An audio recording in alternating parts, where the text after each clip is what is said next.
if I die tomorrow, I hope you hear these words. I ain't here to flip no birds or sip no serve. Hope the future generations can get this urge. Stay woke, youngin', and avenge these nerds.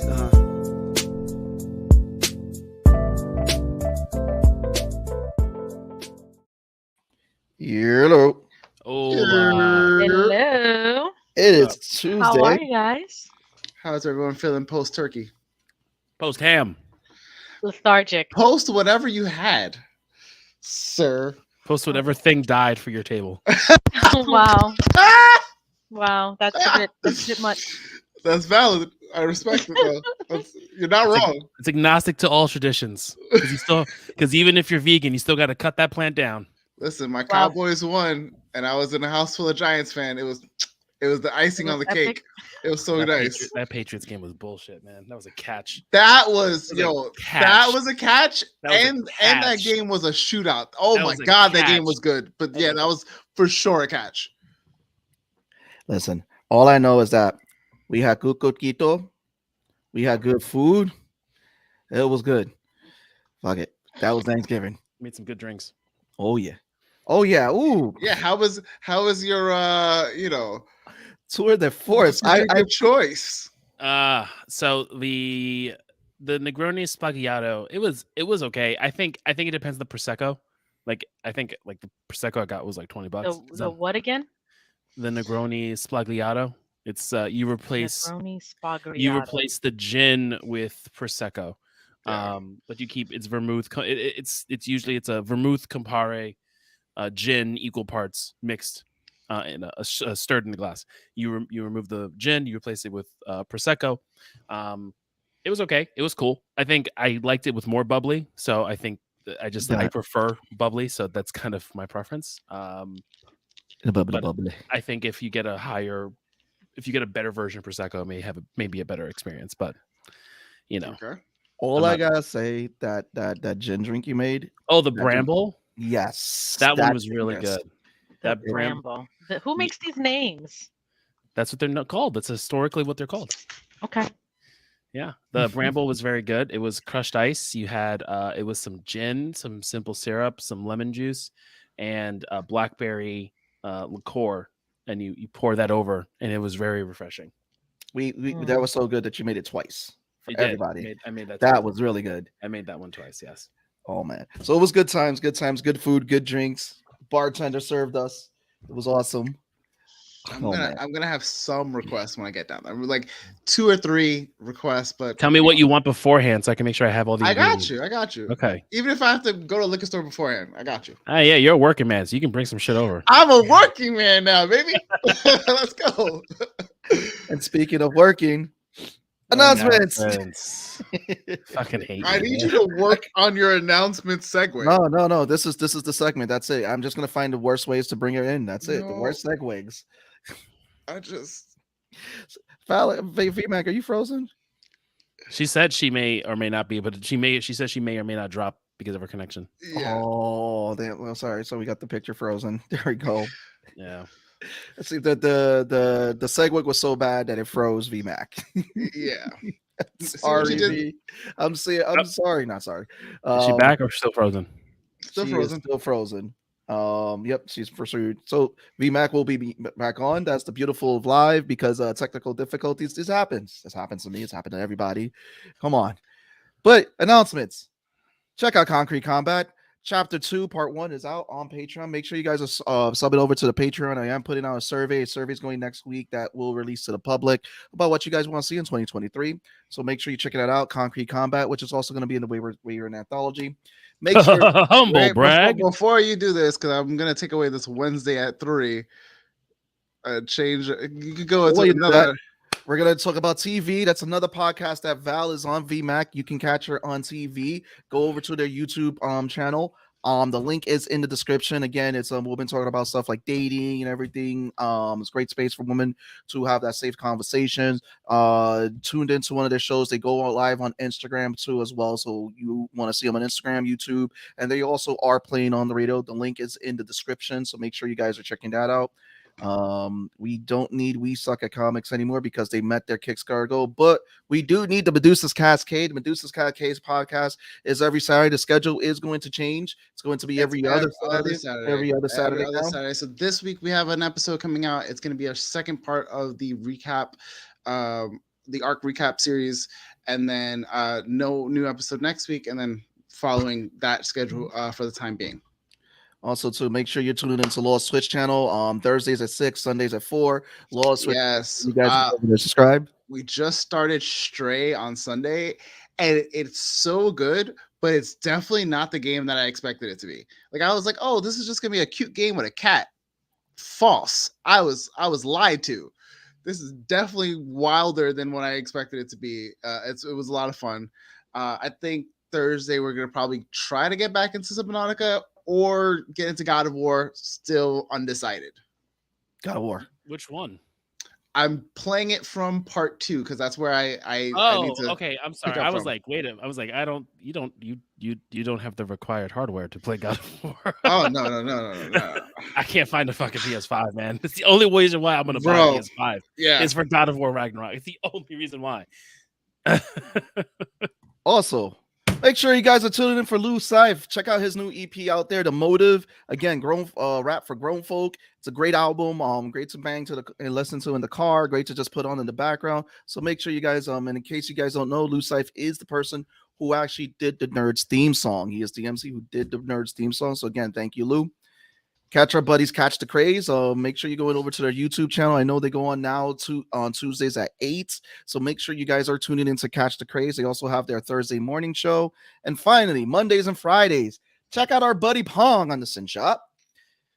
He is on twitch.tv/Sin Shop. So make sure you tune in to Pong. You guys have seen him on the show. So make sure you give him that support. Like he goes on live on Mondays and Fridays doing his stuff out there with the robots. Now, how did I do with the announcements? I mean, we're 7 minutes in. They're 7 minutes in. That's late. Yeah. I think I hold the record. When you weren't here, I think I got them done like 3 to 5. I mean, it's 2 minutes of concrete combat, and then everyone else gets like 30 seconds. I feel the pain. Damn. Shots fired. It's okay. It's okay. I love you. It doesn't matter. He plugged the name. Again, it's hashtag humble brag, so it's fine. He plugged the name. That's it. He plugged it in the burn. That's all that matters. Concrete combat. There you go. Oh man. All right, guys, can you hear me? Yes. Okay. Do I have a delay now? No. No, you're good. Is the Okay. Ethernet cable plugged into the device? Yes. I'm not on a wireless connection. It's just my internet is lagging. Thank you. So I don't know. Hashtag files. It's okay. It happened. Wow. Let's not get at files. You would have files if you didn't have Comcast. Right. Listen, arguing between those two is what they want because it's a duopoly. Because they're the only talent in the game. That's it. So. That's all you can get. So anyway, let's bring our guest up because we could go with this. We're already 8 minutes in of shenanigans going off the rails. So he's sitting in the back there in the dark, in his dark room, plotting. I don't know why he's plotting right now. 4 a.m. or whatever ungodly time it is over there. We want to welcome back the Star Wars guru himself, the one, the only Darth Bülow, Rick. Hey, Rick. Hello. Something, Rick. What? You're missing your background. Oh yeah, you're right. I don't think he is. I feel like hang on. Waiting. Yeah, there we go. Oh.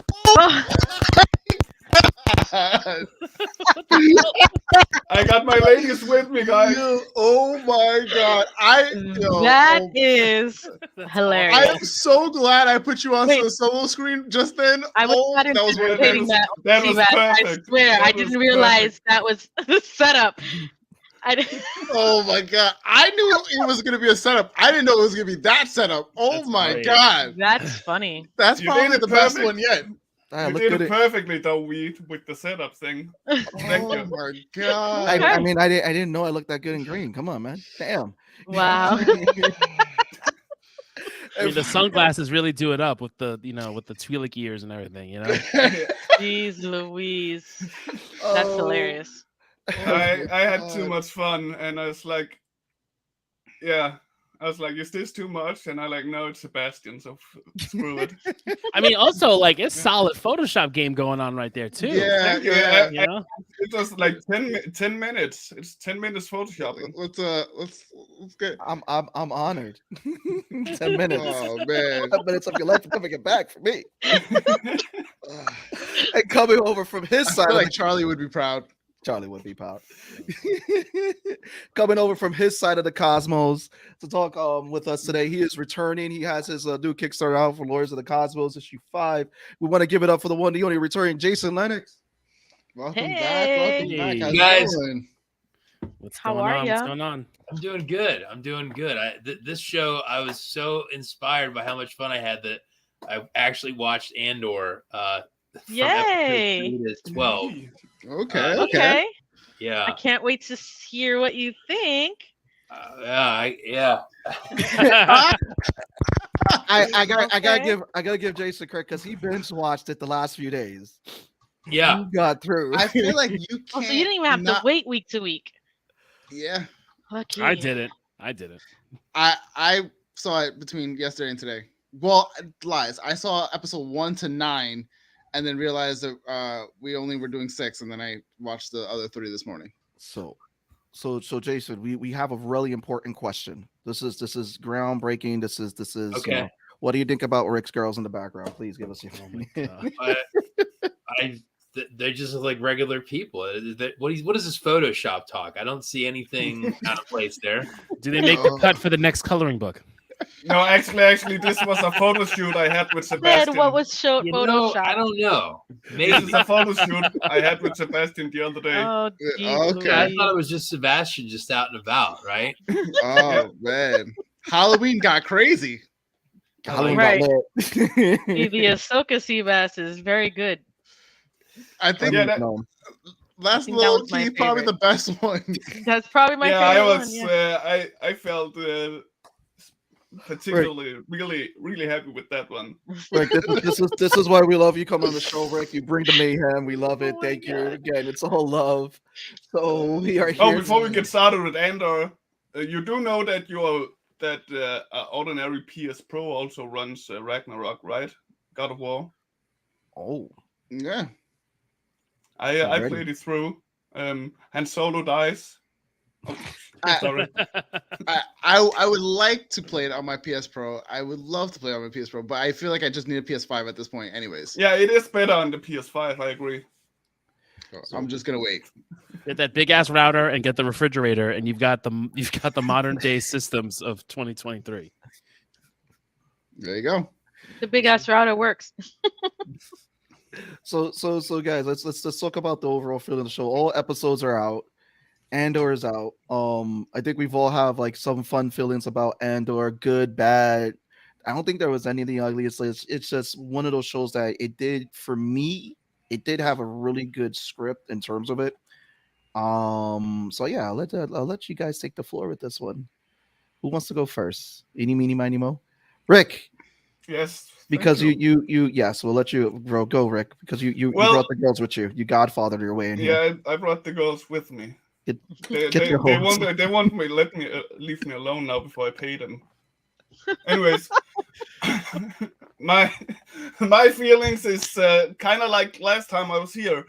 I like it, and it's TV wise, TV show wise, and movie wise, and in that sense, it's really new for Star Wars, and that's for those people like myself that's read the books. We've seen something similar. We've experienced something similar, but it's new when it comes to the movies and the TV shows, and a lot of more people are watching it that way, and new for them. But I really liked it. I think it was what was needed, because how do you best revitalize a franchise? It's not like by polishing the same turd over and over. You have to try something new, and that's what they did.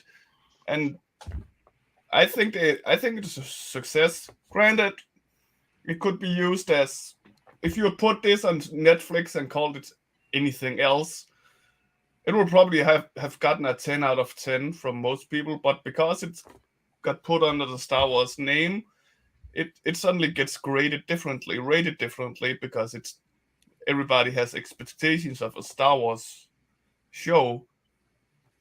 So it's looked upon differently than if it had been a standalone, in my opinion.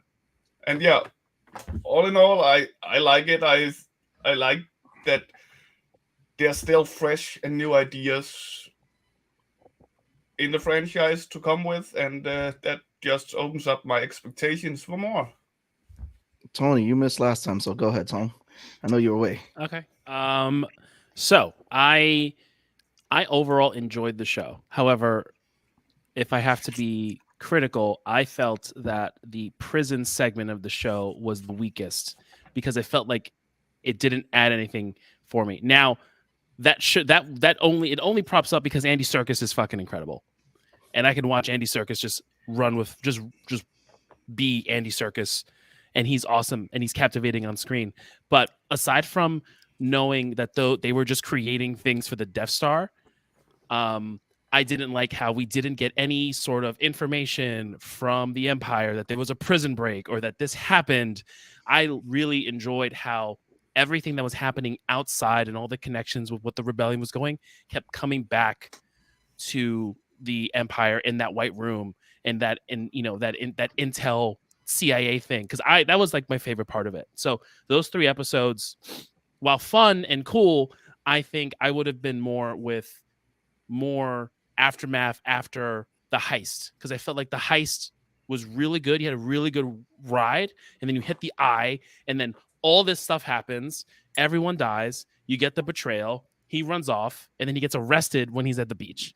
And so I think we could have had a little bit more from what was going on after the heist, because I get why they wanted to kill him, but I just felt like it just felt out of nowhere, because I thought he was going to come back to them and then something would happen and he'd be like, oh, they're going to try to kill him because he knows all this stuff.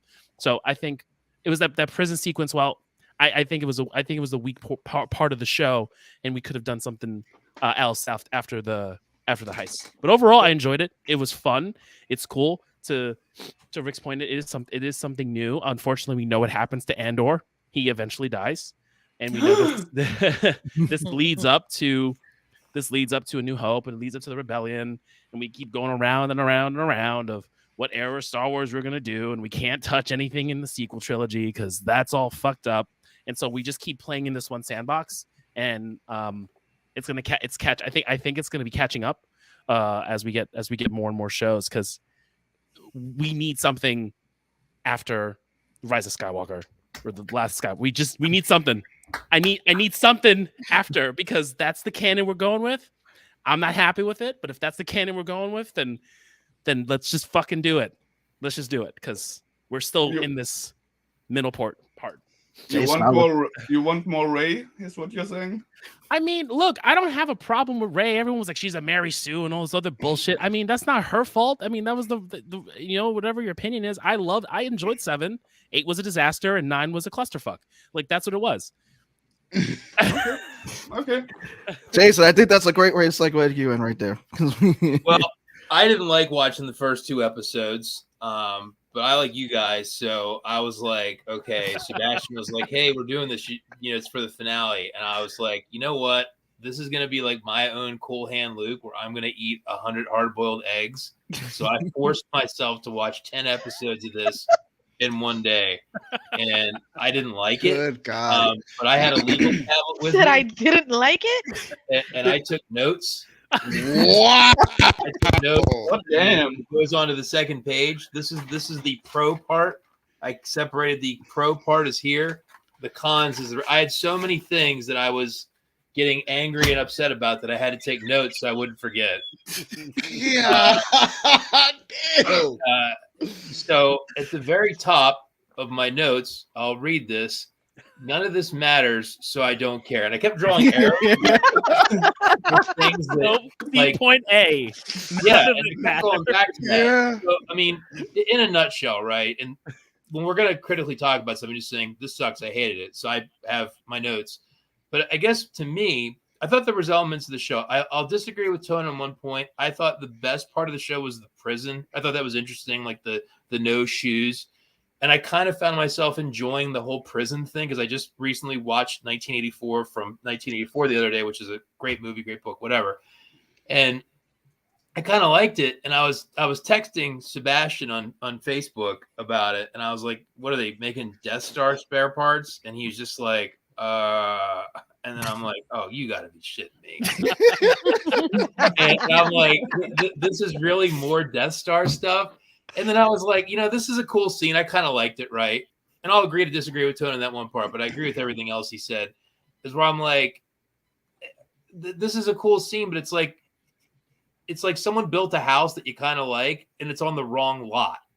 And it's like, brother, like to Rick's point, if this just would have been a show that would have been on its own, I would have been okay with it. There's so many problems with Star Wars at this point because you got to take it together, right? So I think my problems were twofold after watching 10 hours in a row, right? Where number one, I'm like, this is minutia that I don't care about. So in my mind, a peer group movie to Star Wars, and I think I mentioned this last time, was Wizard of Oz. They're fairy tales. That's what they really are. And I started imagining my own show for Wizard of Oz, and I was like, what if there was a 10-part hardcore series about the Lollipop League and their rise to power in Munchkin Land, building the Yellow Brick Road and like dealing drugs with the Scarecrow and like doing, hard labor with the lion. And it's just like, they wipe out like the Peppermint Kids, in the town over. And I'm like, do I care? But I was imagining this show, like my Munchkin show, because I was like, I don't care about any of this. And then the other thing was the whole show is this serious, like, let's fight fascism. So we're like, okay, I get that. I get that fascism is bad. But I'm like, so this show is the super serious tone.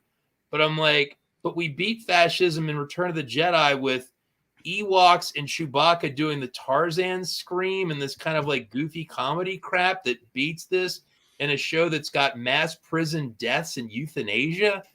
And I'm like, this is, if taken as a whole, this is so out of whack. And then I'm like, but we beat fascism and all this suffering with the first Death Star. And then the Empire just builds another one. And then we beat the Empire. And then the First Order just builds, it's one that's 10 times bigger. And I'm like, so all these little victories mean nothing. So even if you got into Andor's struggle, I'm like, it's all just completely erased. And the First Order blows up 12 planets a few years later. And it's just kind of like, whatever. And the Emperor still lives. And I'm just kind of like, you've made something that I don't care about any of the stakes.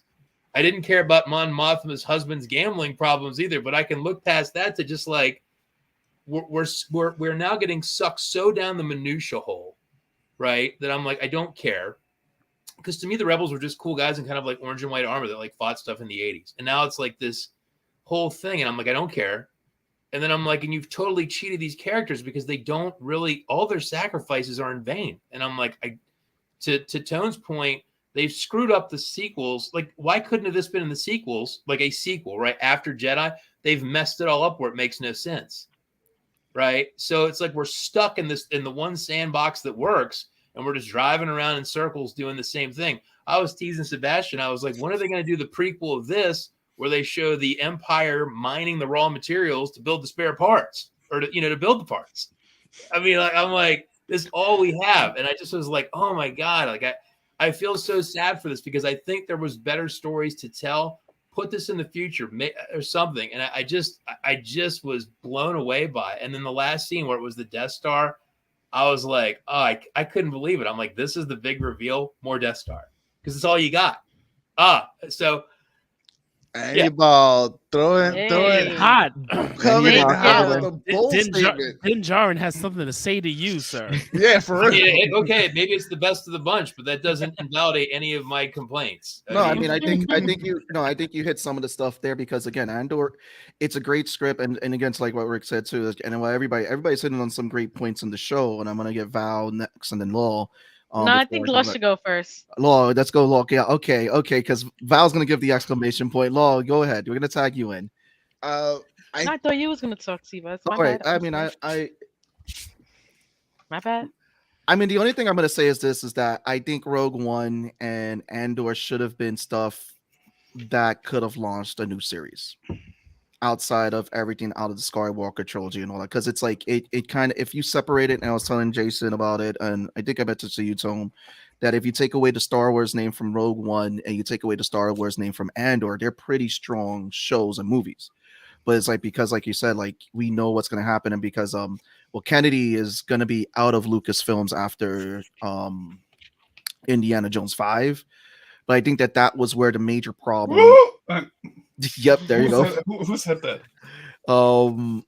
I think the major problems handle this is that they didn't have a cohesive story to put it together, so everything feels disjointed. And there's great stories being told, but because there's that heavyweight of Star Wars and that it's not giving these, like, you either love it or you hate it. And a lot of it, the reason for like a lot of people don't like it is that you know these stories already, you know what's going to happen, and like they're creating characters for you to love and everything, but it's like how Jason said, like we get 15 Death Stars later and blowing up planets and all that. So at the end of the day, I think Andor should have been something to start a new series, a whole Star Wars reboot, because I'd be like, you know what? I could follow Cassian as someone who was helping building the new rebellion. If they did Rogue One as a new way to reboot Star Wars, I could have saw that too. But we got that shitty trilogy that just like started going, that had the nostalgia wave and downhill. And I feel like all the stuff that's coming out right now is trying to wipe up the mess from that trilogy. And like Tone pointed out, because we can't touch that trilogy, all that stuff still has to weigh in and kind of tell up the story till that, which is like, but well, go ahead. That's just me. I'm laughing. I realized with Jason's point why. So I won't say that I hated Rogue One. I will say that it wasn't my favorite, and I just realized, like, it dawned on me why Rogue One and Andor didn't like hit me as much as it hit everyone else. It was because I wasn't invested. I knew where it was leading, so that like realm of caring about the characters and caring about the story left me. So while they were very well told stories, especially Andor, like Andor was really good for me, but the end like sequence, like that last episode where like you're seeing Cassian run through the streets and fighting for his, like he's like on like the ropes kind of thing, and you get to the end scene where like he's like, "Are you gonna kill me?" We all know he's not going to die because we know that he's in Rogue One. So there's no sense of like actual fear. The only thing was like, are you going to kill me and give me a new identity? Like that's the only thing I can think of that would have been a interesting little twist. To that point, it's kind of why, you know, in the same vein, I feel like this with a lot of DC properties where they start to do things for the sake of doing them. And I'm just like, this doesn't hold any weight or bearing. The Joker movie. Everyone loves the Joker movie. I was one of the ones who didn't, because I didn't really care for it. Like it didn't do anything for me or the overall story of the overall world. Though with Star Wars and with this new age, at least they are doing a really good job at telling stories versus what DC does. They're doing a really good job of telling stories. It just may not be the stories that we want to see or want to hear. I do think this is probably one of their stronger series, but I'm still a big Mando person. Like Mando is going to be my number one series. I'm looking forward to the Ahsoka show. I would say Obi-Wan is up there. I know people have their gripes about Obi-Wan. I love that show. But yeah, it wasn't a bad show, but it wasn't to Rick's point, it wasn't a show that felt like, oh my gosh, like this is the greatest thing, because we now have to compare it to the rest of this franchise and it has to hold a certain weight. And because of that alone, it automatically loses any weight that it had. Like any credibility it has is lost, not because of itself, but because of the franchise it's attached to. I will add one thing, and then I want to give Val to do the exclamation point. It has launched talks of actually doing stuff different with the Star Wars properties, because how gritty and how everything with the different from the tone versus all the other Star Wars series, because they're saying the creators and the guys who are behind Rogue One were actually wanted to pitch a series before where it was after the whole Skywalker trilogy, where it was a group of rebels that were hunting down war criminals of the Empire, which I'm like, that probably would have been a great thing to kick off after Star Wars. But Val, go ahead, give us the exclamation point, Val. You have been quiet. Break in like Stone Cold Steve Austin. Lay down your elbow like the people's Don't elbow. do that. Come on. Don't do that. Don't do that. I am completely confused. I freaking loved this show. Sure. I thought it was great. I literally loved the way it built up from episode 1 to 3. It's a little bit slower. I'm getting to understand the character more. Episode 6, it grew to another level. 10, even greater. Andy Serkis was amazing in his role. However, I'm just really confused at where we have a problem with where is this going. We know where this is going, obviously, because we saw Rogue One. We know what we're getting into when we go in to see a show named Andor. I don't know why we're bothered at the fact that it's not giving us something that we don't know. We know where it's going, which is confusing to me. And it's completely confusing to me as to why people feel a way about how, oh, well, he's not going to die. He's going to be around. We know what's going to happen. But it's plot armor. It gives us a story more involved in people than any Star Wars show has ever given us. And seeing the real rebellion and why it starts and what really, like, the fact the prison scene added so much value to the behind the scenes culture of what the Empire was doing to regular people. A normal sentence that would have lasted 6 months ended up being 60 years. There was no way out of these prisons. They were pretty much slaves. And you really get that aspect that we don't see in any of the Skywalker films in any way. And that's what this was built to show. I thought they did that great. I don't understand. Like, I absolutely love in the last episode the rebellion scene, like when when his mom sparked off everything. I think that was beautifully done. But I felt like, to Tone's point, I wish there was a sense of that spark of rebellion in the prison also had weight to the rebellion itself. But the thing is, where everything falls into place, understand that people don't know this is going on. People don't. His part, when he leaves and they separate from the guy he escaped with, he's like, we need to start letting them know. We leave off that he gets with this guy. Obviously, he's going to start, like, this is going to grow. This is just the spark from where he's in his bubble. This is what forced him to say, nah, fuck this shit. Like, we need to do something because they're fucking people over. It's a whole galaxy after all. It takes more than a few days for the whole galaxy to know what's especially actually going on. Especially if the Empire doesn't want to show, they lose power. Well, I didn't mean I didn't mean even the people. I was my biggest gripe with that was like, I wanted the scene where like all of them are in the room and they're like, what the fuck is going on? There was a prison break. I think that was a missing scene for us because for me personally, I enjoyed my favorite scenes were like the behind the scenes of the Empire. I think Deidre, I thought she was a really great villain. And seeing her character play out the way it is and seeing her ambition and seeing her rise up the ranks, we don't usually see a lot of that stuff because all of those characters tend to be killed by Vader. It tends to happen to them. So I think that was just the missing connection for me for the prison scene. To your point, Val, yes, it makes sense that I like that even what's his name says it, like, oppression breeds rebellion. I thought that's a really cool principle that we're going to build off of and spark the rebellion.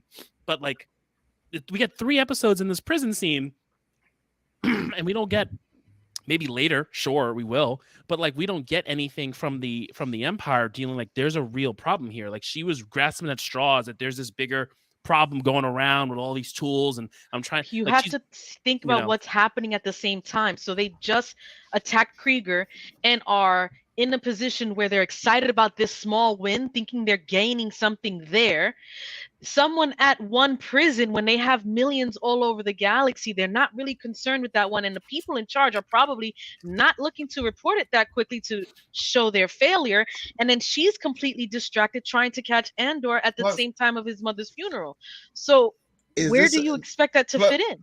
Is this a situation where there's too much story trying to be told, so it feels like something's going to be lacking because there's so much going on?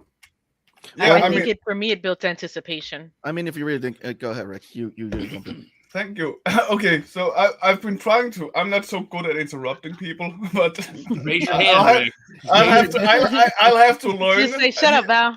I'll have to learn here. I feel okay. First off, what Tone is saying with 3 episodes of present, I think 3 episodes were unnecessary because there was so much other story that could have been told. Like more chasing Andor would have been maybe more important for the story to get to know Andor a little bit more. I like the prison, sure, but 3 episodes might be a bit too much for me. I would have liked to see more like Andor being chased like he was before he got to the prison or something like that. And then second, with the whole thing that you couldn't really get into Andor because you know he was gonna die. Well, you knew that Anakin Skywalker would die as Darth Vader at some point. Did you not get into the Clone Wars series and Phantom Menace because you knew Obi-Wan was gonna die as well? I mean, it's the basic idea, isn't it, that you should be able to get into the character just even though you know that they're going to eventually die. Because Challenge with any prequel. I mean, yeah. You know, I mean, you said you liked Obi-Wan as an example, right? Oh God, no. You know, That's not real, right? He's been waiting. He's been waiting to put Oh, this No, on. no, it's a Rogue joke. People's Title. No. Okay, I didn't read the second half when I realized what it is. Shut up. God damn it. That first half was like, wait, what? No. And Yeah, I just read the first half and was like, oh shit. yeah. Oh my god. That's back for the guys. No, I think it's I like mean, to it would still be, everybody- you know, if he was really directing Yeah. something different, it'd be better than The Last Jedi. I mean, yeah, it's to everybody's point. I get like, you know, because I think that new trilogy also too has heard a lot of the new stuff because it's like again we have talked with Jason about Tone. I mean, we went to the movies to go see it, and it's like that new trilogy I think did a really disservice for Star Wars, and like everything's just trying to clean it up. So that's my next question is this. So let's say we didn't have that new trilogy. Let's say we had Rogue One and Andor as new shows, and And movies, and yeah, Andor. I can't say my names. Let's say And we had. Mando. I did. And Oh, Mando. I was saying and Mando. oh, I and Mando. Oh, okay. I thought I messed up a name. Let's say we had those 3 as ways to relaunch the Star Wars series. Do you think that Mando, Andor, and Rogue One would have been the scripts to go to launch the whole new Star Wars series after the Skywalker trilogy? I mean, I Mando don't think is. I don't think that would have changed the overall debate and issue that we are staying in the same age. No, you take them out the age. You have them happen after Skywalker. Mando isn't. Mando isn't. Mando is after Yeah. Return of the Jedi. So I think Mando was Right. Yeah. why. Yeah. So Mando's great. I'm all for everything, man. But it's still Mando also still doing that thing though. Like we're after the original, but before the sequel Actually, trilogy. Now, the last obviously, this in this instance, it doesn't exist. So I think Mando does it. Rogue One, you know, was just an answer to a question for us. Like, I don't think it really starts anything, and I think Andor is just, you know, giving us more in depth, more 2020, you know, the more nuance of how we're telling stories now for Star Wars versus how, you know, when Jason was talking about how, like, you know, the fascism was beaten by Ewoks and shit. Like that's you know, it's true. It was how it was made, but we're telling stories differently now. So we want to be more serious and more gritty and more dark and show all this nonsense. So I think it's a cool way to do it. But again, I think we have the problem is we just have so many prequels now. It's not just one prequel; it's a series of prequels for all of these characters that we love or we're getting to love. And I think we just need to just go past, just let it go, just let it go, and instead of we treat Rogue the One is a treat the sequel prequel to trilogy New like Hope, and like a Andor stepchild. is a prequel to a prequel of Yeah. like. But no, but we Rogue treat One. the sequel trilogy like a stepchild, like Harry Potter before he was a wizard under the But stairs. we know why they do that because I'm fine, but I'm fine if they do. horrible. It was horrible, but it's still canon. They're not. Yeah, They don't it's have. big They Dan. don't. Big money. They don't. I mean, They don't have the balls to do what they did to the books. They're not going to cut it as much as we wish. Doesn't matter if Kathleen Kennedy's leaving. Dave Maloney, not is it Maloney, whatever the fuck his name is. Filoni. Filoni, thank you. Filoni is going to go and cut it, and they're not going to cut it. It's there. That is the sequel trilogy. We can all whine and cry. There's other stories they can tell of the past anyway. There's still I know, they can but there's derive so a bunch much from the there's so comic much- books, from what But they ex-conned and legends and everything. They can, but I also we have this whole time era of that we're not even touching. We're just not. We're not touching it. And I think they just need to just 'Cause it's too bite the soon. bullet and touch it. No, it's not 20. It was in 2019. Right, too soon. Game of Thrones ended in 2019, want and now we people to have a forget it. prequel. They're No, not people going to forget people it. They're still not gonna don't. forget People it. still remember. Then you make something better. Go ahead, Jason. So I touched on Better Call Saul the last time I was on, and I really followed that show in depth, and I have my gripes with the show. But one of the things the writers talked about, and they did a really good job with that show, is they talked about how much more difficult it was to write a prequel. So when they did Breaking Bad, there's a scene that was a throwaway scene where Saul talks about his stepfather cheating with his wife. It was a throwaway line that when they were writing, Breaking Bad, everything was in the future, right? So they had this line about, my father-in-law slept with my wife, whatever. That line, they said, caused them an incredible amount of trouble writing around the story that they wanted to tell. And the showrunners and the writers were saying writing a prequel 10 times, 20 times harder. And so one of the things I was thinking about too in my notes was about prequels that work, and this whole thing of when do I care, why don't I care? And the one prequel, and it's regarded as probably the best prequel ever, is Godfather 2, because it's we see Vito Corleone, but we see the world after Michael or Michael's future. And if you watch that, and I assume you all have or have heard about it, it actually is pretty engaging to tell that story of young Vito, because he does have plot armor. We know he's not going to die. And I think a prequel can be done, but I think to Sebastian's point, the difficulty level goes through the roof. So if you would have taken, let's say the sequel films didn't exist, and you took, Mando's already in the future, but you have Mando, Andor, and Rogue One as this aftermath of the Empire. At least for me, they become infinitely more interesting. I'm never going to tell anybody that they can't enjoy these shows, because I think this show was well written and it was well done. I like the prison stuff. To me, that was my favorite part of the show, because I like prison movies. So I think there was some really cool elements, but for me, I just couldn't get over the fact that it just didn't jive with what I know is going to happen. So I couldn't get invested in it, even though I recognized that it was a well done show. It had good production values. I did have one gripe near the end. The stormtroopers, it looked like they were in Iraq Humvees with machine guns. It didn't seem, where I was it seemed like the U.S. occupation of Iraq. That's what it reminded me of, with the same guns and vehicles. But regardless, if you could have just shifted around, I could have cared. But if you enjoyed it, that's great. It was a well done show. I'm not gonna, great costume, good actors, good sound. It was a good show, and I'm not going to disparage it and say it didn't make any sense. There's shows that deserve that, but just to me, I think Sebastian hit the nail on the head. If you'd have taken these shows and put them in an aftermath of Return of the Jedi, 15 years after the Empire's gone, then to me, I don't know what's going to happen to Andor, right? Like Law said, is he going to get killed? I don't know. That's exciting. Spoiler from a film from 1984. One of my favorite movies to watch is To Live and Die in L.A., because, spoiler alert, cover your ears, you don't want to hear it. With 15 minutes left to go in the movie, they just kill the main character, and then you're like, it's shocking, right?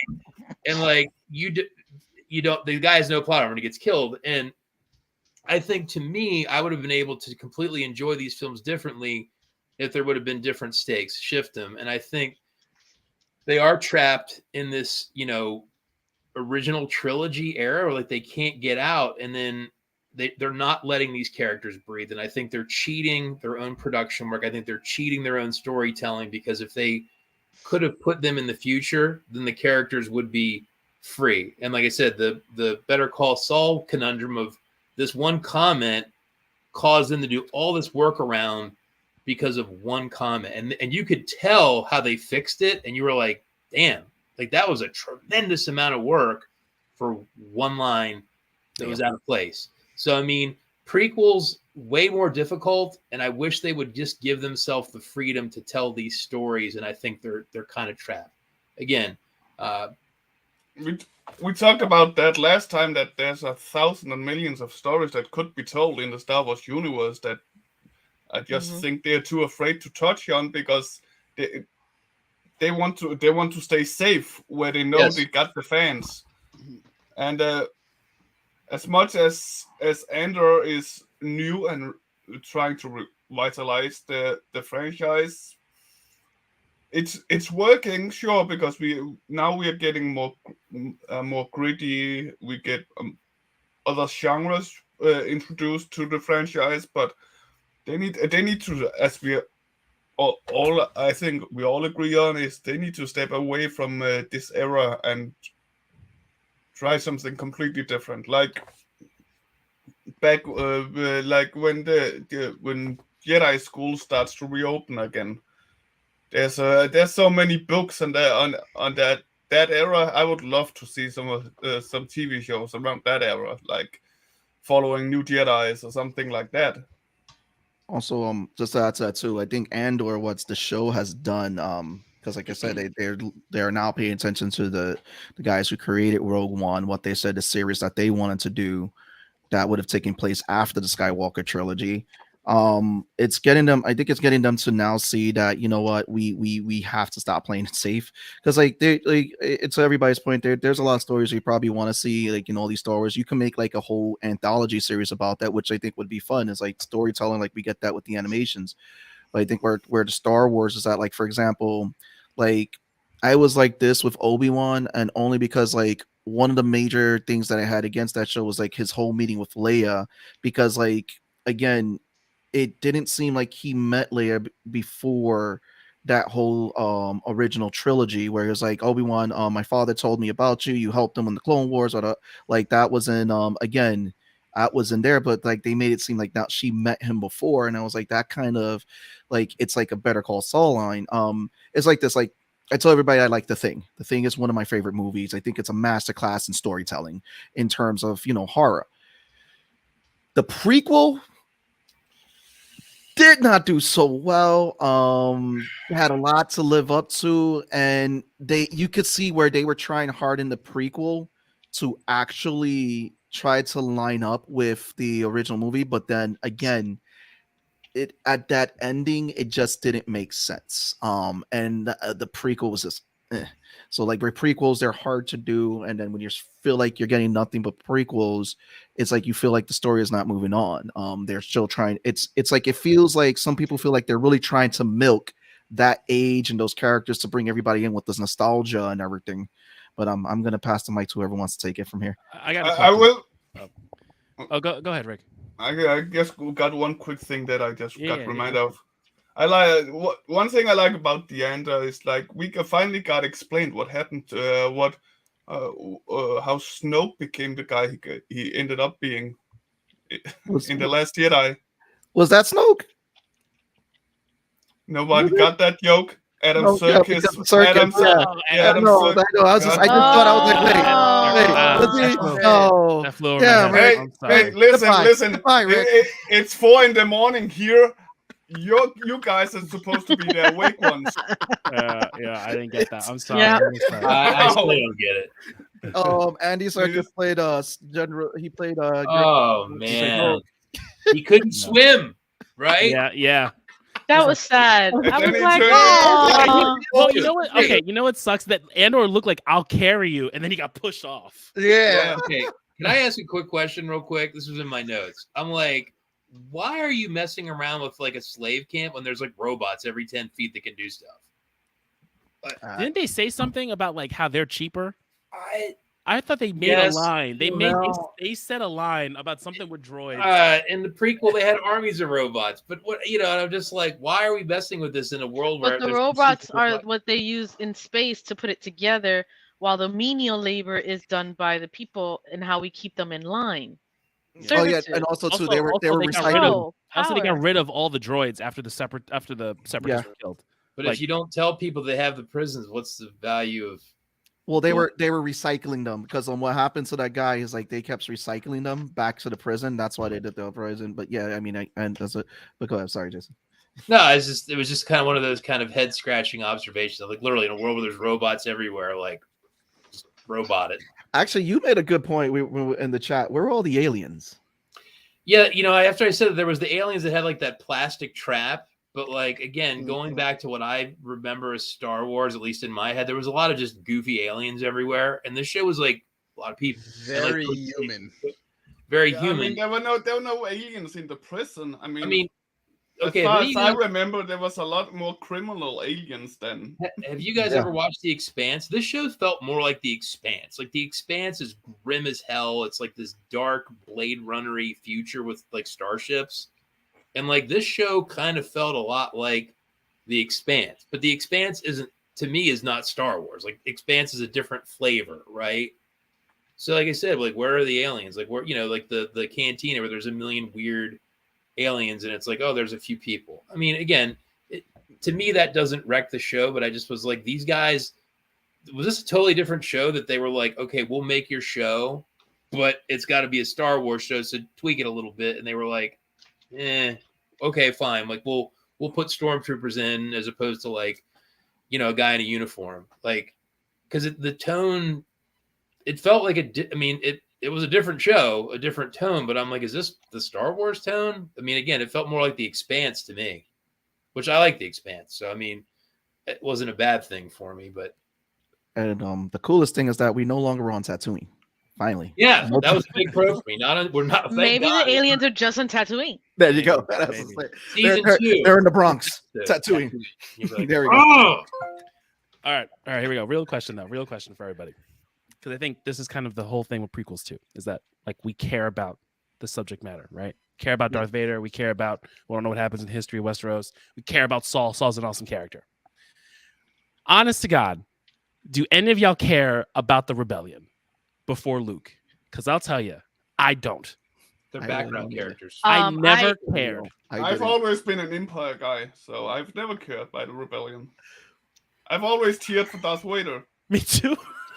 So as I read more of the books, as I watch more of the cartoon series, especially Rebels, I've been reading a lot more. I absolutely enjoy reading about the rebellion. So I guess it depends on what you're into. Yeah, I mean, I've read the I think at least most of the books as well, and I'm still all Empire. I mean, a Thrawn is my all-time Star Wars favorite. Thrawn is good. I thought it was Jar Jar Binks. And your face is Jar Jar Binks. Seth. Oh my God. Jason, go ahead, Jason. Go ahead, Jason. Yeah, I think to Tone's point, to me, if you look back at the original films, the Empire was mostly background characters, right? Except Darth Vader. Mhm. And a couple guys that were like English character actors that had a few lines. And the Rebellion was guys in kind of like orange shirts that were mostly just running around. Like to me, Rogue again, Squadron is not just running around. I'm talking about the original trilogy. That's what they meant to me. They were just kind of like they were kind of like the good guys and the bad guys. They were just good and bad. We didn't know much about them. Again, I go back to the Wizard of Oz. Like the witch had the monkey army. They were just kind of general bad dudes. No, I mean, like to me, they were kind of props in a fairy tale. I mean, again, I think I was kind of. It was a different time of storytelling as well. Yeah, so I mean, to me, I wasn't that invested in knowing, which is, my comment about, I want a 10-part miniseries on Munchkin Land. Like, do you want to know how they built the Yellow Brick Road? I mean, I guess to me, there's different kinds of fans. There's fans that want to know all that minutia. I guess to me, for the most part, I mostly don't care, but I also got for Christmas last year the Alien Blueprint book of every vehicle in every Aliens film as like a technical schematic. So, right. So, I mean, like to me, that was a cool, like, oh, wow, these guys made these engineering diagrams of like every single ship from the Betty to the Nostromo and everything else. So, like, to me, I like I like Aliens. So I just bought the Aliens role-playing game just to read it. I'm not even going to play it. I just want to read their source book. There was an author that wrote an Aliens Colonial Marine source book, and I loved reading it. So I understand the fans that like minutia. So I would be dishonest to say, oh, that you shouldn't be, because with Aliens, I like minutia, right? Even Okay. though there's not that much. So you're presented. not really much of a Star Wars fan. I think I'm more of an old school fan. Like they said, to me, the Rebellion, like this level of detail holds no interest to me. Doesn't mean it can't hold interest to others. Just to me, it's irrelevant. I think it's a little twofold. So for instance, like whenever we talk Marvel, like now, we're always wondering what happened to the people during the blip. Like we hear like stuff about it, but we are always interested, like what was their experience like? Because I think that would be a really cool story. With Game of Thrones, we're getting a whole prequel series that has nothing really like to do with Game of Thrones, in the sense of like they're making most of the story up because they're filling in the gaps of an already written story. So there's that. With this, I feel like yes to the Rebellion. Like I think that aspect would be cool, but I need more that's gonna give me like a sense of like caring, I guess. Like great storytelling, really well shot on both the movie level and the TV show level. But in a world where guys are flipping around and throwing entire planes at each other and can do like cool fucking shit, I mean, like I just need my head to just be over there and not really care about a lot of things. Like I can be invested in lore, but outside of like a few conversations, like that whole like Forrest Whitaker's character being in the show played no interest to me. Like I loved that. Saw Guerrero? Do you know the character? From Rogue One, and even then I was just like, okay. And he's a little kooky at that point. I know he's in Rebels, and I know he's got other like he was in Clone Wars. I want to like feel like I'm more like I feel like I'm missing something by not watching the cartoon shows, and that just might be me because I still need to get into them and I have a million things to watch. But it's just one of those things where I'm like, I would love to feel like I'm invested. I would love to feel like I know more and I'm excited for this, but I just wasn't. And for someone who's like more casual or someone who just wants to get in, it doesn't feel like a way to get in. It's not for them. Andor is not for people that wants to get in or the quote unquote casual fans, for sure. I agree with both you and Lenox there. Absolutely. This is for us fans that basically follow every minute little thing they bring out, even the holiday special that no one wants to talk about. Oh God, no, we don't talk about the holiday special. No, we don't talk about. It was an example that there's those people, those fans that watch that are also the people that praises Andor for what it was and what it is. Like yep. Like me, like me, Vmac and Tone. Like we enjoyed it because we are so deeply invested as a fan, whereas the rest of you, I mean, it's like the rest of you is just casual fans that just know better. I mean, at the end of the day, I mean, when it's kind of like this. I feel like what's happened with Lucasfilms with the Star Wars series is that they saw the big thing that Marvel did, and now that we're getting all this lore of Marvel, they're playing around with all their stuff. It's like they definitely see this the heads over there, Lucasfilms, and they're trying to do that. Was Andor a bad show? No, I think it's a show that definitely gets stuff going. I think what happens is that when you're dealing with you're dealing with the prequel stuff, is that you kind of do pigeonhole yourself. Like, I really want Cass to be that main character that we see beloved in the Star Wars universe. I don't want to know that finite end that we saw of the character that comes in Rogue One. Like, it's like I really felt like it could be just with what we saw in Andor. And I get it, like, like, oh, you're gonna kill me now. You already know when Cassian dies. It doesn't have weight, just like when you saw the Death Star. It's a great fan scene. It's a great fan scene. These guys were in jail, putting together the license plate for the Buick that they were building outside in space.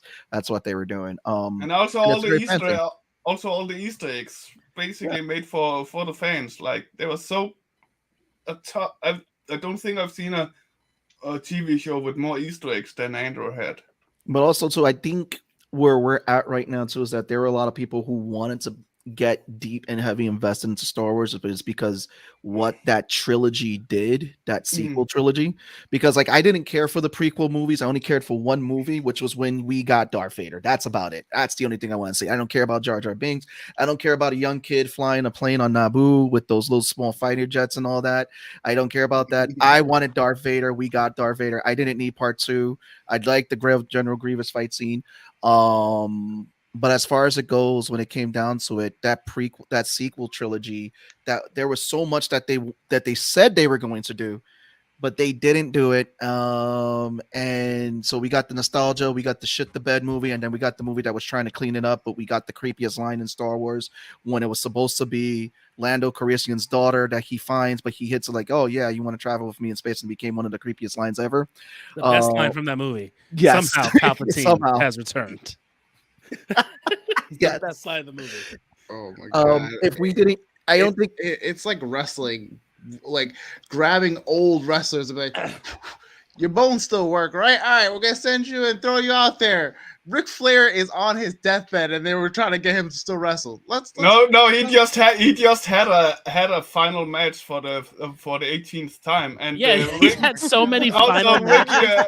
Ricky the Dragon Steamboat just had a final match this weekend as well. Oh man, so, yeah, I get what you mean, Lau. It's I as I said, I think. I said this every time I've been here to talk Star Wars, is that they need to move on. Andor was good for the fans, but if they need to, but they shouldn't make so much to the people that's already so deep fans as we are. They should make it for new people and. But I think you can really cater to both. I think you can. Go ahead, Val. Yeah. Go ahead, Val. You know, I know it. My thing is that there's a whole lot of contradiction, because if it didn't have the Star Wars name, it would be a 10 out of 10. But it's not enough because of this, and it's just I don't understand why is that the conflict. Blame Kennedy. It's Kennedy's fault. Not Kennedy's fault. It has stop blaming this woman. I will blame her. Stop it. I still don't know who this woman is, and I don't understand why we're discussing that. Who the hell is Kennedy? Kathleen Kennedy. You're not talking about Kennedy. I will say, who run Star Wars. Although Dave Filoni and Happy Hogan are really running the reins now. I will say, so there was a part in that final episode where Homegirl gets pulled into the thing, and she's like, I should say thank you, right? And I'm like, if they fucking kiss, I'm gonna lose my mind. When I watched Rogue One, I said, and I forgot who I went with, but I literally looked whoever I was like, if Jane and Cassian kiss, I am going to be fuming pissed, because they just kept building tension, and I was like, don't make them kiss, please, for the love of God. I do not need a romance. Not every two characters. Was it really a romance? It was more like we're gonna die, and I need someone. No, they had the ill tension in that whole movie. That whole movie. I'm not gonna kill your dad. I'm gonna kill your dad. I'm not gonna kill your dad. I'm gonna kill your dad. I'm the type of person yo, if you're gonna throw romance, throw romance. If you're gonna throw tension, throw tension. But don't do it for the sake of doing it. Don't just we need a romance because this movie won't, hit an audience. They didn't have a romance in Andor. And I'm glad. I'm so glad. You were just saying that if Deidre and what's her name had kissed. Oh no, I would have been the same way, because one, this dude's so fucking creepy. He's a weirdo. He's gonna stab her, wear her skin. Oh wait, her boyfriend. Go ahead. So I had not seen Top Gun Maverick, and then my wife rented it last weekend while we were all at home. I was like, let's watch it, and I was like, okay. And I kind of went into it thinking it was just going to be nostalgia bait, and I wasn't into it. I know it did very well. And I went in not really wanting to like it, and I walked away thinking it was a really good film. And I was impressed how they managed to pull it off. So like, I understand why they made a lot of money, because I think nostalgia gets people in the door, but I think it wouldn't have done that well if it wasn't a good film. So like I said, I went in not wanting to like it, and I walked away very surprised. I think this whole discussion, I think, speaks to the complexity of how complicated Star Wars is. And I think the biggest problem is they're boxed in by a bad prequel trilogy and a bad sequel trilogy. And I think what I'm hearing is the that nostalgia of let's be honest, the original trilogy isn't perfect either. No, there's problems with it, but I think that, you know, it was a cultural phenomenon, you know, warts and all. And I think what we all want is so different that I think if they did a good job, everyone here would be saying, awesome, loved it, right? New fans, old fans, Medusa fans, casual fans. And I think Top Gun Maverick actually pulled that off, because my friends that really liked the original Top Gun liked it. And I went in not really caring one way or the other about the original Top Gun. And I was like, it's a good movie. What's Top Gun? It's filmed from the 80s. Yeah, it's basically It's Tom Tom Cruise and these Like- guys. Okay, I'm just gonna try and stop joking to get funny reactions. Listen, I'm just looking at it. Rick is just doing it. He's looking at it. I'm just looking at it. LOL treated him like, No. what's this guy who's not from America not liking the suit for America? You fucked over my Snoke joke. You fucked over. I'm gonna leave soon. So I think Rick, when you talk about- it's 4 in the morning here. The So thing we're is, we talking about, give you the benefit of the doubt that you may not know about, because we do weird stuff. Exactly. That's what I'm trying to make jokes about. That I can get away with that. he needs a sign. This is a joke. You're just being too kind and actually take it too serious. And stop being kind. So I guess, you know, when I was saying prequels are harder to write than sequels, I think when you look at just what a mishmash Star Wars is of tone and everything else, and like you have all these things where it's like, well, the sequel trilogy's dumb, but it is part of their canon. And I guess for me, I'm just kind of like, I go back to like, I just don't care. Which again, like, do people care? Sure, they care, right? Doesn't mean it's neither is more or less valid than the other. But I think to make a Star Wars thing that would just be the right thing, I think the difficulty of what they're trying to do is through the roof. Prequels, sequels, you know, the Star Wars Holiday Special, you got the prequels, you got the Lucas era, I mean, to me, I still go back to how weird the original trilogy was when it's like, oh, Luke and Leia are sisters, when the writers obviously had them as a love triangle in the first 2 films. Like, to me, that's when the whole series started to get weird.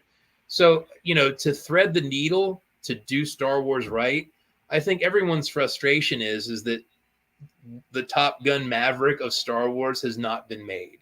I think that's their problem. Are there writers that could pull it off? I think so.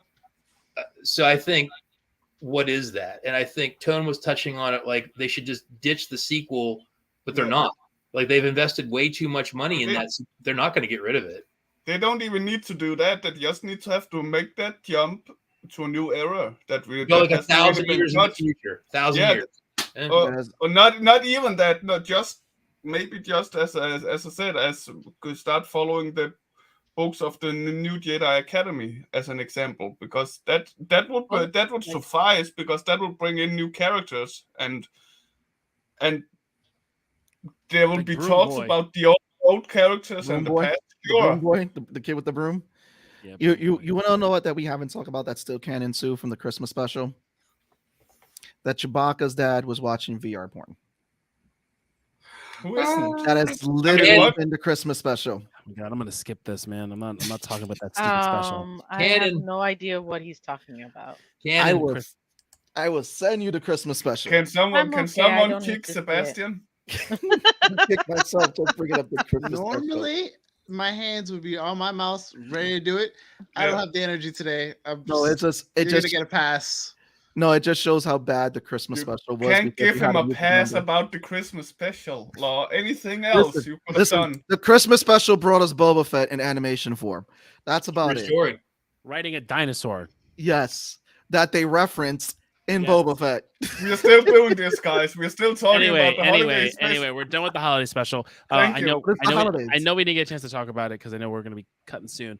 I will say though, out of the whole thing for the show, I loved the heist sequence and the getting to it, him meeting the group, and him like doing the whole montage of getting their trust and like knowing things, and then the drama of it, of what's going to happen. I thought. And then the ending sequence for that episode, which I thought was fantastic. That was like, I will say, was my favorite part for this whole series. Was it that could have ended there, in my opinion. It could have been the main focus of the whole thing and just ended there. If it did, I would have been set. how they bankrolled the rebellion, just doing this crazy thing. I don't know. It's very cool, and I think I know we knew they were doing 12 episodes. I was like, well, how the fuck are we doing? What are we doing for 12 episodes? But they really like hit it on the head, like watching it full blown and having the inside man, and I was really in it. I loved it. I was just sitting there, just in it. I'm like, I just want to keep watching this heist. Yeah. I also like heist movies. So like, Jason's like, I like prison movies, and I'm like, I like heist movies. So like, I feel you. No, if you like a genre, like I like prison films. So to me, like any prison film, no matter how bad it is, I will typically watch it. So like, I enjoyed the prison part. Yeah. Aliens movies. That's it. That's all for me. Just give me a good chest buster and all that, even as bad as the Aliens movies have been. Like, sat down and watched Prometheus. Why are we talking about aliens? Oh, it's just Okay. Because there is a way. Star Wars. That is the one thing aliens that he could slip in at any point. Well, technically, because they're both under Disney and Marvel Comics has the rights for them, you can actually do a Star Wars and Aliens crossover in the comics. You can also do it in the movies. Please don't. No, we don't want to give them ideas, but can you imagine Darth Vader in a whole hive of aliens? Hey, so when are we going to have the round table where we force everyone to watch all the Alien movies, and then you can just watch me just pass out on screen? That may happen. That may be next year's horror. I don't think I'd make it past the second movie. Period. There's nothing to watch after that. You watch Aliens, and that's it. So what's funny about what V just said is that there's like a break in the Aliens fandom where there's a lot of people that are like what she's saying, that the first two films are it, everything else sucks, and then there are people that are like, no, it's all equally relevant, and like there are ongoing like fights in that fandom about the break after 2, and it's hysterical. I went with the comics. Anything after 2, I go with the comics because Dark Horse did a series of comics, which I think also worked. That's what got me interested with Star Wars, is the stuff afterwards that Dark Horse did, which was like continuing the whole legacy of Skywalkers with the kids and all that. They did the same thing for Aliens, where they followed Drew and Hicks in the comic series, and it was the stuff is written, and we didn't need that bad huge planetary Death Star to the point that it's like, yeah, we're just gonna do it all again. Number 3, Death Star number 3, and it's a big planet. But yeah, I mean, Andor for me, I mean, I'll be honest, I rate it a 7. It's not a bad show. It's a great show in terms of what they did, the production, all that, and I think that it does have a heavy low weight on its shoulders because of everything with Star Wars nostalgia and all that. Like, you're gonna have fans that love it, and you're gonna have people that's just like, eh. But I think it does a great job with introducing new people to the Star Wars world in terms of the content and the tone it delivered. But yeah, that's just my take, guys. Cool. Yeah. Poquito. I mean, you're wrong, but good. Listen. You're the only one with Rick. No, I think that it was a strong 9 for me. 9 out of 10. It's only behind the first season of Mando when it comes to Star Wars shows, live action shows. I think that it was a strongly written show. It was well portrayed, and it sounds like the gripes for you guys is more about the fact of you're tired of seeing this era of the Star Wars story. But there's so much more that can be seen in this era that we don't know outside of the Skywalker storyline. Mhm. So I'm here for it. I will always be here for it. And if they gave me prequels to Old Republic days to whatever, I'll I take the I Old will take Republic. it. Give me Old Um, Republic any day, please. I'll take it all. So whether Yeah. some things I don't like about them, like we know the sequel trilogies wasn't the strongest, I still watched it and I'm still going to watch them. So that doesn't change for me. I'd still watch it even though it comes out when it comes out. Even if they continue this for the rest of my life, I'll still watch it and I'll still probably most likely enjoy it as much as I enjoyed Andor. Not really, but Andor was an 8.8 for me, which is high considering Breaking Bad and The Sopranos is the only two series that's above. Nice. And Rick, yeah, what's better, Breaking Bad or Sopranos? I don't know. Breaking Bad. Breaking Bad. That's the right answer, Rick. Yeah, well, I can't.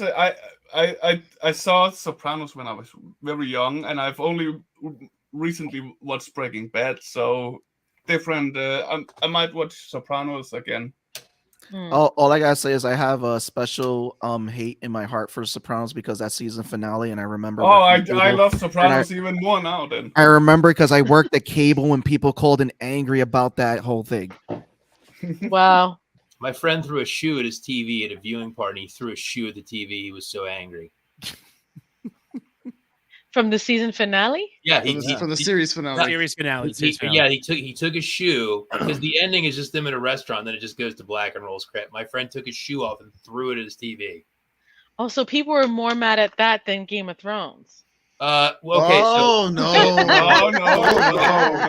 no. Everyone. No. That's why everyone kept saying, "Don't do a Sopranos," Well, and then they were like, "Fuck it, hold my beer." Yeah. Can I just say one thing about that? Because that's a funny comment. So I never really got into Game of Thrones, but I was aware of how mad people were. And I laughed so hard because I had a lot of friends that were into Sopranos. And the level of anger when that ended in like 2007, it was like through the roof. Like people were so furious because it was like this complete non-ending. And then David Chase was he was a complete smartass. Like, oh, you're too stupid to understand the show. And it was like, no, this is terrible. Poor Sebastian got yelled at work. My friend threw a shoe at the TV. And yeah, no. So it actually made me snicker when HBO threw the Game of Thrones fans. I was like, there you go. Thank God I didn't invest. What's even funny is that Game of Thrones is worth it. Here in Denmark, there was a problem where the last two episodes were like canceled, so people didn't get them for like almost a month. So and people were bringing out a fuss about show the last two episodes, and then when they finally did that, they were like, "Why did you show the last two episodes?" So they get even worse. It was more chaos. Oh, man. I think Sopranos, it was 15 years ago. I mean, it's getting kind of old now. Yeah. But I'll never forget my friend took his shoe off and he just threw it right at his TV. And I was like, whoa. I just remember working at phones and getting angry phone calls of how mad people were about this. Like, take off HBO. I don't want it anymore. Fuck them guys. I was like, oh, okay, I'll take it off. Have a wonderful day. Call after call because so many people were really pissed about that. Sopranos. Anyway. Other memories. Go ahead, guys. This has been a fun episode. I mean, I think we were all divided across the board with Andor. I mean, I at the end of the day, I mean, we had good things to say, we had bad things to say, we had fun things to say. We know where Vmac and Rick stands. We know we're sorry, guys. We're sorry. I know taking our nerd card away. I know that. We don't need to agree all the time, but I know I'm right. Okay. Yeah. But no, this has been a great show. You know what they say about opinions? No. I mean, my opinions are fact. I don't know about everybody else's. What they say about opinions, everybody's an asshole. Right? Something like that. Opinions are like assholes. Everyone has one. Yes. Right. Very true. Yep. But with that, Jason, you just launched your Kickstarter, so I'm gonna leave you plug it away. So right now my Kickstarter is in pre-launch mode, so you can sign up to get an announcement when it goes live early next year. So I think there's 112 people following it right now. It's Lords of the Cosmos 5 on Kickstarter. You can find it on my social media at Lenox Artist on Twitter or Instagram, or my website, jasonlenox.com. And yeah, I hope if you like 1980s science fiction and action, science fiction, black and white anthologies, I'm sure you would enjoy checking it out. So Lords of the Cosmos 5 coming soon to Kickstarter. Get signed up for the pre-launch. That's what I got. Awesome. And VMAC, you are on a new podcast too, TV. Yes, TV is on Saturdays between 6 and 8 Eastern Time. You can subscribe to the YouTube channel at T.E.A.V. Or on Reflex Radio as well, their YouTube channel. They stream live, and all the Amazon, Spotify, places where you can listen to podcasts as well immediately after the show. So, yeah. Lol, unplug that Twitch. I mean, Thursday, we'll see you guys there. Twitch.tv/Tiles by Law. Still figuring out the game, but I am back on a schedule. Thursdays at 6 and Sundays at 4 now. So catch it when I see y'all. Yeah, get there. See, it's not only concrete combat plugs. See, Tone. No, anyway, guys, check out everybody's projects. The links are in the description. Everyone's doing some awesome, amazing things out there. Obviously, you know, Rick put a very fantastic photo right there for you guys. It is of his lovely Betty. Where did Rick go? I'm here. I just removed myself so everybody could get a good look at the back. Yeah, you want a good look? Here we go. Here we go. Let's use that to take us out. Let's get guys. This has been Nerds of the Round. It's your boy Sebastian. It's been your boy Law. Your boy Tone from across the hall. And of With course, last but not least, VMAC. Join us next week. We will be talking the premiere of Willow, as well as the series of C on Apple Plus. So see you guys next it's week. finally happening. It's finally Finally happening. happening. DK. Let's go. And that's the day after my birthday episode and my last episode of the year with you guys. Yay! Happy birthday. Happy Mm. birthday. Thank you. Birthday. Thank you, 3, guys. 2, 1.